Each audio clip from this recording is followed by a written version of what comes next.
football team faced a top-ranked team in the country. For only the second time in school history, Hawaii strapped up against college football's defending national champions. And the Rainbow Warriors did so in front of the largest crowd the program's ever played in front of. Over 107,000 fans at the Horseshoe in Columbus, Ohio. They fought the good fight. Yeah, sounds good, but in the end, it wasn't good enough. But did they have chances against arguably the most talented squad a Hawaii team has ever faced. Hi, hope you're all having a pleasant evening.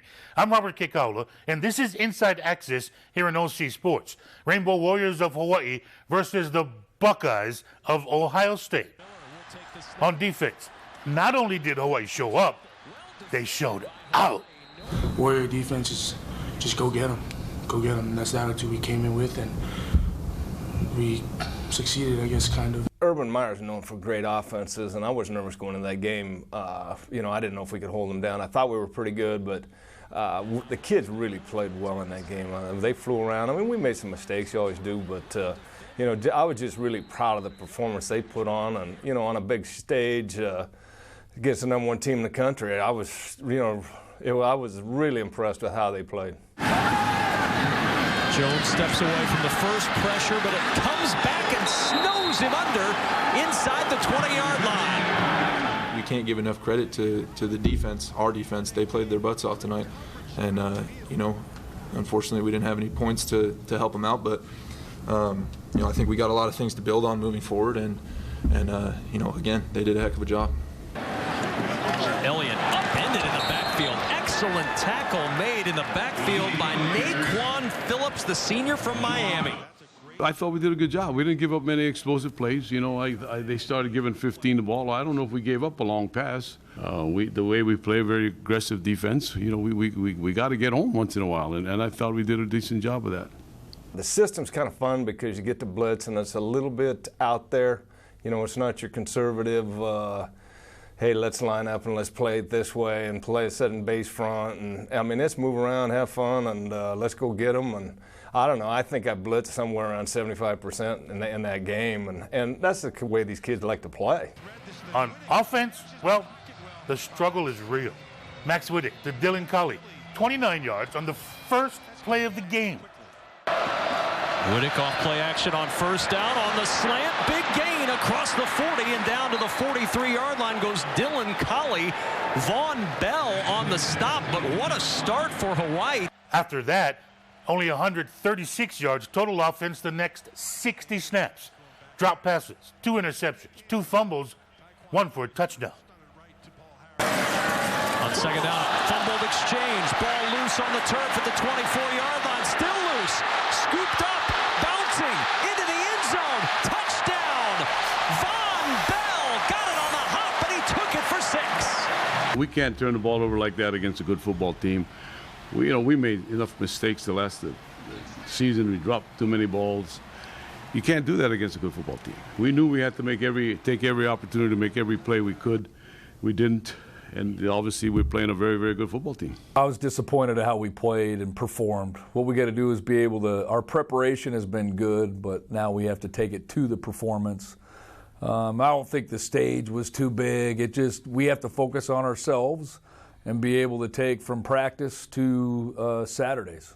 We need to capitalize on the opportunities that are presented to us, whether that's hitting the open receiver, catching the ball, making the block, whatever that may be. It's there for us, and we see that, and it's going to show up on film.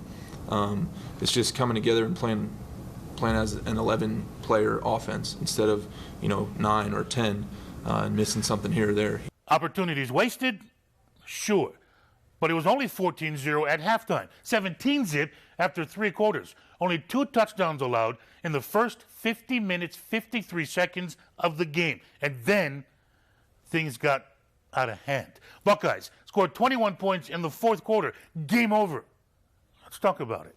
Inside Access here in OC Sports after this timeout. Final score, Hawaii at Ohio State. Buckeyes beating the Rainbow Warriors 38-0. Hawaii now 1-1 in 2015, and OSU is 2-0. Welcome to Inside Access here on OC Sports. I'm Robert Kikaula, along with my broadcast partner Rich Miano and former UH standout Nate Ilawa. 38-0. Your reaction? You saw the game. Obviously, I mean, the score tells part of the story. It doesn't say that the defense probably played the best game that they have in the Norm Chow era, and maybe even further than that. I thought they played outstanding. Your reaction to Hawaii against the Buckeyes? From the offensive standpoint, I always look at games that way now. I just felt bad that they weren't able to help the defense, and I thought the defense played so inspiring. And that, going into the next couple of games, hopefully they can find their traction. Yeah, they got to score some points. As we move on, I want to first talk about, let's pronounce it correctly, Kennedy Tulimasiali'i. Yeah, well, one of the things that Billy Price is going to have to handle today is number 90, Kennedy Tulimasiali'i. That kid's a good player. Yeah, Fanua from the inside benefits from Tulimasiali'i on the inside. Masiali'i got himself a very good penetration up into the backfield. I talked to you about Tulimasiali'i earlier. He's a nasty guy. I like him. The guy who's playing a heck of a game in there is number 90, Kennedy Tuliasamili or Mali or whatever. I don't care what his name is. He's playing terrific. The pride of Waianae, Kennedy Tulimasiali'i. Mr. Miano, is it me or was that the best defensive player on that field? It was hilarious because I thought Matt Millen thought Kennedy was Italian, but he figured out he's Polynesian. But he was better than John Bosa. I mean, as advertised. Kennedy was not blocked, Robert, in Pop Warner. He was not blocked at Waianae High School. He has not been blocked at the University of Hawaii, and I think he probably won't be blocked in the NFL. He's the best player on the field defensively. Nate, it's Kennedy, and then a bunch of other players stepped up behind him. Exactly. I mean, I thought he played, inspiring football. It affected the rest of the players. With Naquan Phillips here making the play. I thought they were playing, emotional. I thought they did a great job of feeding off of each other, and believing throughout, under the circumstances. A couple of the times the offense may have turned the ball over close in the red zone, 6-yard line. They were still able to get Ohio State to punt the ball. And that speaks volumes for them. Now, besides the crew and the guys you mentioned, Benny Fanua in for Julian Jenner, who got disqualified before the game, some medical issues. I think coach is investigating to see what it comes out to. Fanua, 12 tackles against the Buckeyes. He's the Kahuku graduate. On the back end, Morrell Jackson. Morrell Jackson records 11 tackles against Ohio State. And Nate, you mentioned Naquan Phillips. Number 1, open field tackling, very impressive from the corner position. Then Daniel Lewis made plays. 6 tackles, 2 tackles for a loss of yards, including a sack. But if a defense has to go 83 plays and stay on the field for 35 minutes, 32 seconds, that's tough. It's very tough. And you talked about a lot of that. The back end now has not given up a long pass, a long run in 2 football games. But you're right, Robert. Eventually, when the score is 14-0 at halftime, and those guys are playing like rock stars. I mean, Morrell Jackson, Daniel Lewis. You look at the way Naquan's playing, and Nick Nelson, and then GT Diamate comes in. Benny Fanua, Kennedy, we talked about all these guys. You're exactly right. Eventually, the dam's going to break. They played their hearts and souls out. I mean, 17-0 going into the fourth quarter. They were doing things behind the line of scrimmage. They were doing things downfield. They almost had a couple of interceptions. And they were just waiting and waiting for that offense to have something happen.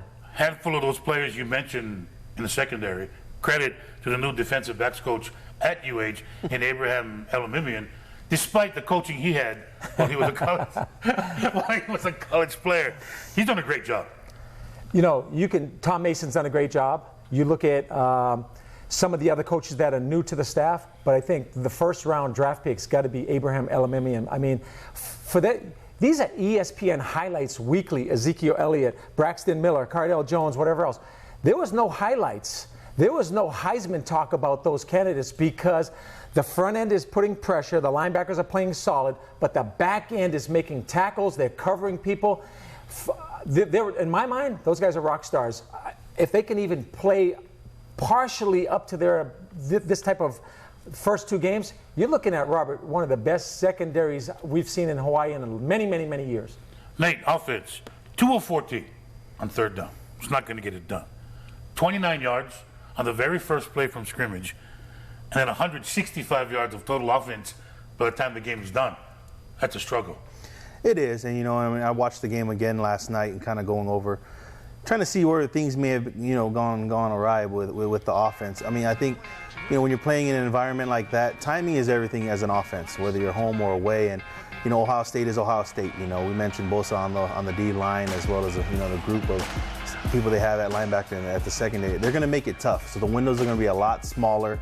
The opportunities are going to be a lot more slim to crack big and long runs. I just feel that it's just going to be an ongoing process. This week is another chance to try to get better, whether it's blocking for Max Wittick or whoever is at quarterback, and as well as running backs. Being able to protect will be definitely something that they'll need to work on. And as you can see in the highlights, it's a tough defense you're playing, and you got to be able to bring your A game, and the opportunities are going to be small, but you're going to have to take advantage of them no matter who it is. Somebody on offense needs to be the guy to step up and make a play, especially in my opinion, they're getting quality play at offensive line. Yeah, I agree. The offensive line has played well for 2 or 3 years under the tutelage of Chris Naoli. But as Nate said, backs need to do better in protection. Wittick has to get rid of the ball. Schematically, you have to free up wide receivers if you're being pressed on the outside. So it's not a quarterback problem, but the offensive line has been the most consistent unit on the offense in the last 3 years. Growing pains hurt sometimes. Let's talk about Max Wittick.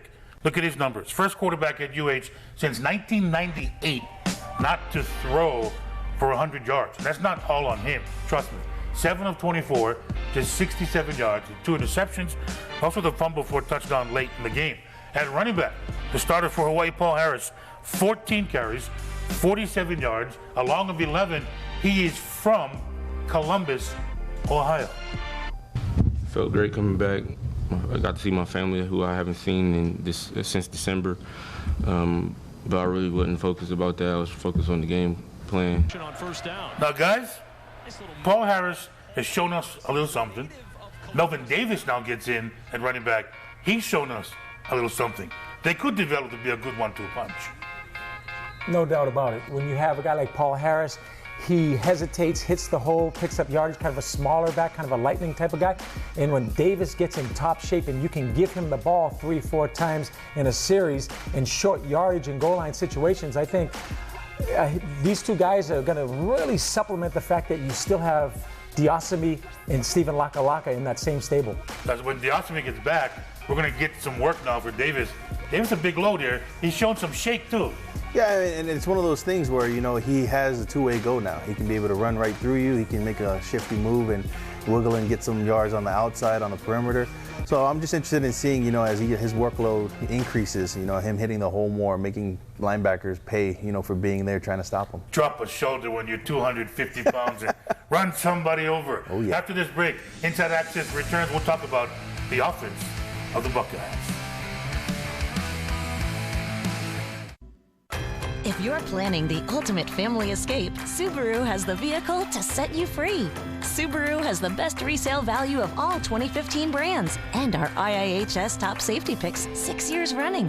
Right now, get 0% APR or a $1,000 discount on a 2015 Forester. Or get 0.9% APR or a $500 discount on a 2015 Outback, Legacy, XV Crosstrek, or Impreza. See your Subaru Hawaii dealers and plan your getaway today. This is one of the top college atmospheres for a football game that there is. And I think, was it everything we expected? Yeah. We knew there was going to be a loud crowd. We knew it was going to be tough to hear. We knew we had to go on a silent cadence. All of the above. And, but I think we were ready for it. And I don't think that was a factor. It was just what happened between the lines. Welcome back to Inside Access here in OC Sports. By all accounts, the surroundings, the atmosphere of the Horseshoe did not have an outcome on the final game, on the final score of the game. Well, I've heard about the motorcade. It was like presidential-like, and then when you watch the marching band on television before the game, and you look at 106, 107,000 people, this was the most impressive venue I think Hawaii's ever played. And for these kids, especially obviously defensively, they were not intimidated. A smart idea to go the day before to let the kids ooh and ah at the stadium before not doing it on game day. Well, yeah. I mean, you look at these guys, you can relax a little more, take a little edge off. I mean, I remember we Play went some to rugby. Hawaiian style. we went to Alabama, and they wouldn't even let us walk on the field with shoes. I think right before the game. So this was good. I USC think. also, we couldn't walk on the 50-yard line. They had that all taped off. So But I think it's good. It is one of the great venues in college football. No the question. atmosphere. I didn't tell you guys what I was going to ask you because I'm thinking there's going to be a split down the middle. Let me ask you, uniforms. All white rainbow on the road. Are we contractually obligated to agree? Because I'm so old, right, that I'm looking at those things. It's hard to look good in white. But my son says, Dad, those uniforms are sick, which means they're awesome. So I'm going with the younger generation. But So I'm personally, thinking, I'm a little. I'm thinking it's going to be different because you were a rainbow. There you go. You were a warrior. Ooh. You like the white or you like the H with the top of? I thought it looked good. You know, I mean, during my time, you know, I may not have been a rainbow guy from the beginning, but I thought they did it well. You know, and I wouldn't say it was ugly or anything like that. I thought if you were gonna do it, I thought they did it how you're supposed to. I actually like the white top. If you're gonna do it, can we have that guy? That's Leonard Peters. He's part of our game day broadcast crew. Former defensive back, Kahuku graduate. Leonard looks good in white. The great thing about Leonard is he looks good in a uniform and he plays good too. And that's supposed to be right. Look good, play good. Well, that's the guy you want. And we didn't need him in the secondary, but we could have used him at receiver or something. Tell me you don't want those gloves though. Oh, the gloves. Everybody I talk to wants the gloves and the socks. Let's talk about Ohio State on offense, and it starts at quarterback. And for some unknown reason, head coach Urban Meyer has gone to the three-headed monster. Cardell Jones started. He's 5-0 as a starter at Ohio State, including a national championship last season. J.T. Barrett comes in, 8 of 15, 70 yards. Jones was 12 of 18, 111 yards, 6 rushes, just 5 yards, sacked twice. I'm telling you, if I'm the head coach of Ohio State, my quarterback is Braxton Miller. Every time Braxton Miller touches the football, I can't help but scoot to the edge of my seat. Yeah, Robert, and you talk about a short week. There's not very many reps. So therefore, you have a short week, you're repping 2 quarterbacks. Then if that's called the Wildcat when Braxton Miller comes in, I don't know if you can call it the Wildcat because he is a quarterback. It's just an empty set. So they have too many quarterbacks, not enough reps during a week. And I think, and Urban Meyer is one of the greatest coaches in college football history, they've got to decide who is the leader of this football team. And I think it's still a football team from the Big Ten searching for an identity because they've got a great running back. And then the offense tries to get so complicated. Nate, are you a fan of this offense or a fan of the athletes? Oh, definitely the other athletes. I mean, it's as a coach, you'd figure it'd be a lot easier. You can just give the ball to one of these superstars that has 4.4, 4.3 speed, and things will just work out. But I think, you know, if a quarterback, as far as what we've been talking about, if one has a bad start, you know, do you pull them to put in another guy? And as players, you never know. Both might be slow starters, or both might not show up one day. And that's where the big problem comes in, is mixing and matching. And it's hard to play any position if you know your coach has a short hook. Because one mistake, you've got eyes in the back of your head. Then you got that guy, number 15, Ohio State running back Ezekiel Elliott. He had 27 carries for 101 yards and 3 touchdowns. You'd think with the big guys they got up front and a stud at running back, and maybe you simplify the offense and give 15, 35 touches? Well, I mean, I got to give credit to Hawaii's defense as well. I mean, they had a graphic where they showed his last 3 games from last year, and it was well over 220 yards a game, 2-4 touchdowns, and things like that. And I thought Hawaii did a great job. I mean, 100 yards is 100 yards, but Hawaii did a great job. But yes, I agree with you. Yeah, with no big plays. But I agree with you. You got to get him the ball. Yes, and I'm going to go on record right now saying that he will gain over 115 yards against the rest of the opponents on their schedule. And Hawaii will be the most physical, best coached, best defensive statistically, including Michigan and Michigan State. That's how explosive this offense is. So give Hawaii's coaches and their defensive players all the credit in the world, Robert, because they had bad field position. They had 4 turnovers they had to overcome. The punter was not his normal self. I'm talking about one player, speaking of the punter. Darren Lee for Ohio State. What a turnaround in one game. Because early on I'm thinking, what an idiot. Roughing against the punter in your own end zone? Why? Absolutely unnecessary, but he comes back and makes some big plays. Well, he's a hell of a football player, Robert, but you got to understand, Hawaii's going to have Ohio State's going to have great field position anyway, so why are you coming after the punt, backed up in the end zone? Only bad things can happen. And then he comes in and gets to Max Wittek and makes huge plays for the Buckeyes on defense. I mean, that's what you do as a player. You have a bad time, the coach is going to get on you on the sideline, and he definitely made up for it and more, by making a strip sack and also forcing another sack as well, for himself. You know what they call that? One snap and clear. You can't do anything about a mistake. You can only concentrate on the next play. Make up for it. Final look at the numbers. Rainbow Warriors against the Buckeyes at the Horseshoe. First downs, 26-12 in favor of Ohio State. 182 yards rushing to 181 yards in the air to just 85. Talked about Hawaii's third down conversion, 2 for 14. Ohio State 8 of 17. And the turnovers, 4 for Hawaii, none for the Buckeyes. And the result of the 4 turnovers for Ohio State, 17 points. When Inside Access here at OC Sports returns, we'll sit down one-on-one with Hawaii head coach Norm Chow. Welcome back to Inside Access here on OC Sports.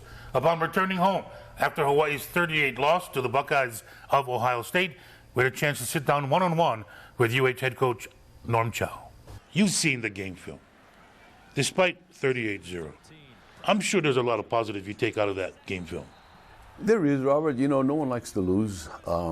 I thought we had a chance. I think every one of us felt we had a chance, but we knew we had to play picture-perfect football against a good team like that, which we didn't do. I love the effort. I love the way that our players conducted themselves. I love the way they handled themselves. I love the toughness that we showed. So yeah, there's a lot of positive, but there's a lot of mistakes. When you play a good team like that, you can't make them. And we made them, and we're going to have to correct them. But I just love the effort of our players. I love the toughness, like I said. We conducted ourselves. So many people came up to us and said, what a nice group of young men we had. I want us to be nice people off the field and hard, tough football players on the field. If your guys played defense the way they did against the Buckeyes and all that talent, it's kind of a comfortable feeling moving forward. It is, and we need to stay healthy, and we need to, make improvement on offense and special teams. We did okay. I tell you, they had a special teams unit that was absolutely terrific, and there's a reason why they're number one. But to a man, we felt like we had a shot, and at 14-0 at half, I told them we had them right where we wanted them. But that's a good football team. You lost Jenner right before game time against Ohio State. Benny Fonua comes in. Coaches like to see the next guy be ready and step up when his number is called. Benny was that guy this past week, wasn't he? Oh, no question. I mean, he had, I think, 12 tackles. So they had him 14 on the first stats, and I think the last stats came out with 12. But he played a great game, and I thought he had it there. I knew he was going to be there. He was in that pushing for that starting rotation, and then all of a sudden, Julian, they shut him down right before game time, and I just went to him and, Benny, you're up. And he had a phenomenal game. He ran all over the place, and him and Garcia Williams inside, that's 2 pretty good linebackers, and I was really proud of Benny. He really showed something that he's ready to go. Offensively, it's going to take one person to step up, make a play for it to get contagious. I think so, but I think we all have to get better. I think, Max, for the lousy numbers that he had, really played well. And I think we have to raise our game to match Max's game, both running backs, wide receivers. I thought our line did okay. Chris played the same 5 guys throughout the whole game. But we just we all need to get better. Putting that game behind you, looking at your offense moving forward, there's elements there. The parts are there. The engine just not running it. Is that a good analysis? Yeah, I think so. I think we got pieces, and the puzzle hasn't came all together, but we're getting pieces put here and there. I really like the play of our offensive line. They played really well last week, and I thought they protected the passer really well. And I think, Max has become comfortable with their protection, and the backs showed some flashes also, especially with those guys being newer guys. And so we're doing some good things, yes. I agree with that we got to put it all together. Again, we want to focus on us, our performance. What are we doing? Yes, we have to know front and coverage, but we got to work on our execution. It's a learning lesson. If you're a coach, if you're a teacher, when you take your lumps, if there's no learning from it, then it's a waste of time. There is learning going on here. Oh, that's such an accurate statement that every experience you have to learn from. And we talked about it a little bit after the game, but they were hurting after the game. We'll talk about it again today. No question about it. We have to take something good from this. Otherwise, it's a waste of time. I never like to disrespect an opponent, but next is UC Davis. Nothing against them. They're next. This football team could use some big performances here. We'll see, Robert. You watch them on tape. When you watch tape, everybody looks good. But, we're at home, and our guys are hurting a little bit, and we'll get going. And we need to play better on offense, special teams, and defense, even though we played well. Coach, good luck against the Aggies this week. Thank you. We're looking forward to it. No disrespect to UC Davis. They need to be a victim of just a butt whooping for this team to get better, to take the next step, right? Yeah, I mean, you have those, throughout your seasons. Like I mentioned, we played our senior year at Alabama, took some lumps, and we came back, and I believe we played UNLV, and that was our mindset. Somebody got to pay. Someone's got someone, and our coaches, instilled that in us, is that we'll get the next one. They're going to pay for what we missed out on this game. I mean, it happened after we played Boise as well. Came back and played, I believe, Eastern Illinois. So maybe the most frustrating part of all of this is the stars were aligned. Hawaii had a Thursday game. Ohio State had a short week, played a Monday game. So you get that advantage. Granted, Ohio State didn't play very well, to be honest. It was a struggle that nobody expected. This defense had them on the ropes. It got really exciting. But on offense, somebody got to make a play. It's down to that simplicity, isn't it? Yeah, it is. And 83 plays on defense is a lot of plays. You're expecting the offense to at least move the ball, have some drives, but as Coach Chow said, you have 5 drops, you have 4 turnovers, you have some protection issues with the backs, you have a quarterback holding on to the ball too long sometimes. You have to play almost a perfect game. You have to. But even if they played well, Robert, that would have gave some of the momentum to the defense. And again, he talked about having more mistakes than maybe you would have in a whole season. Most of those mistakes were on the offensive side of the ball because the defense didn't play perfect, but they played extremely well. But this is a great learning experience for all 3 phases. They'll get better. And like you say, take it out this week. Let's see this offense get 500 yards and 50, 60, 70 points because they should. It's a 1AA team, and we are better. Let me ask you guys a question before we go to break. You play fantasy football? I do. You do? You don't play fantasy football? My son does, and that's all I hear about all day long on Sunday. Coming up on Inside Access, we're going to take a dive into the ugly side, dark side of football. Be back after this time out.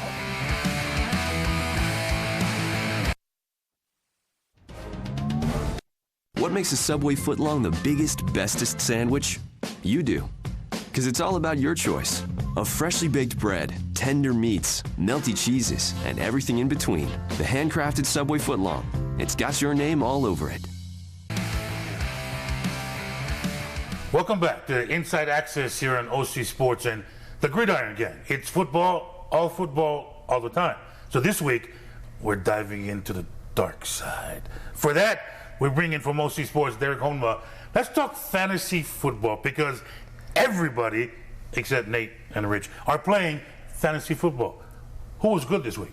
Well, it's fantasy football season, and we're excited about it. I think ultimately, if you look at our studs, we're looking at the combo of Brady and Gronk. And I know how much you like to hear about that, Robert, because of the fact that you love the Patriots. But these 2 guys, Thursday night, were spot on, especially Brady. I mean, the guy was just peppering targets to Edelman, to Gronkowski, on fire. And the guy put up 27 fantasy points, I think about 285 yards passing, 4 touchdowns. And with all the issues going on this offseason with Deflategate, 4-game suspension. I mean, he dropped in fantasy value. People were picking him up in the 7th round, the 10th round. I mean, the value was there right for the taking, and he basically paid off for you if you started him on Thursday. And then you have Gronkowski. Beast. And Gronk did what Gronk does, basically catch touchdown passes. And if the Patriots continue to set up offenses the way they do, be creative in the red zone, this guy's going to put up 10-plus touchdowns all season long. These 2 guys, fantasy studs. Okay, for the record, I have 4 fantasy football teams. I had Brady on 3 of them. I traded all 3 of them. Oh. So who's the stupid guy this week? That'd be me. So I was disappointing. Who was disappointing in the world of fantasy football? Wow, we're going to have to go with the Broncos, and it's tough to say, but Peyton Manning, C.J. Anderson, Demaryius Thomas. I mean, these guys were round 1 to round 3 draft picks. I mean, if you got C.J. Anderson in the first round late, you thought it was a steal. Demaryius Thomas, one of the top wide receivers.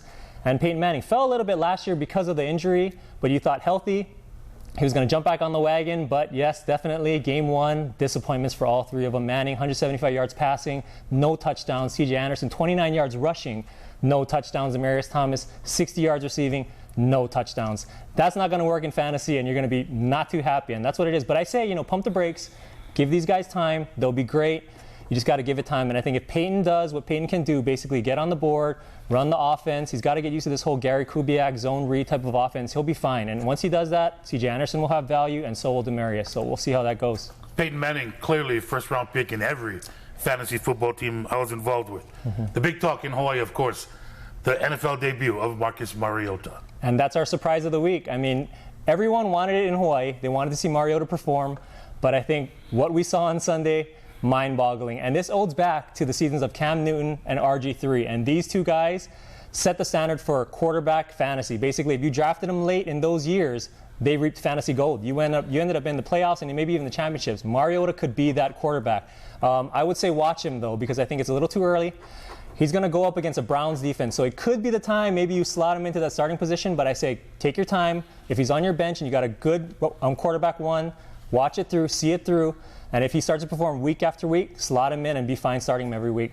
And then enjoy what he did near perfection in his NFL debut. Who to watch in the upcoming week? I think who to watch for, we got to just watch injuries. I think ultimately we had some huge injuries this past week, and Des Bryant went down. They're saying 4 to 6. I mean, foot broken, surgery on Tuesday. We're going to have to watch him, watch his status. Huge value for Terrence Williams, though, coming in. If he's on the waiver wire, pick him up immediately. You're watching Andre Ellington, 2 to 3 weeks, PCL strain. So from what we hear, we're hearing Chris Johnson. I did say it, Chris Johnson, CJ, 2K, going to work the workload. And I don't know if you're willing to take that risk on the waiver, but he's going to get the lion's share is what they're saying. So we'll watch that one as well. T.Y. Hilton, strained knee, day-to-day. We'll have to keep an eye on that. We'll see how that goes. Dante Moncrief, kind of a deep sleeper that you can pick up off the waiver wire. He could slot in. Andre Johnson did not look good this past weekend. Didn't look fast. Wasn't really in sync with Luck. I think he'll still slot into the wide receiver 1, but watch Moncrief. He could be a sleeper. Had a lot of targets on Sunday when T.Y. Hilton went out. And that's what we're kind of going to watch for. And I think on the waiver wire, that's who you got to target, basically. I want to thank you because we are taking a dive into the dark side in the world of fantasy football. Derek Homa from OC Sports. Okay, guys, you hear that? I traded Tom Brady 3 different fantasy leagues. I'm the idiot of the week. I got Marcus Mariota. I'm the idiot of the week. I just can't stand the Patriots. Can't do it. Who's your quarterback on your fantasy team? We got Eli Manning.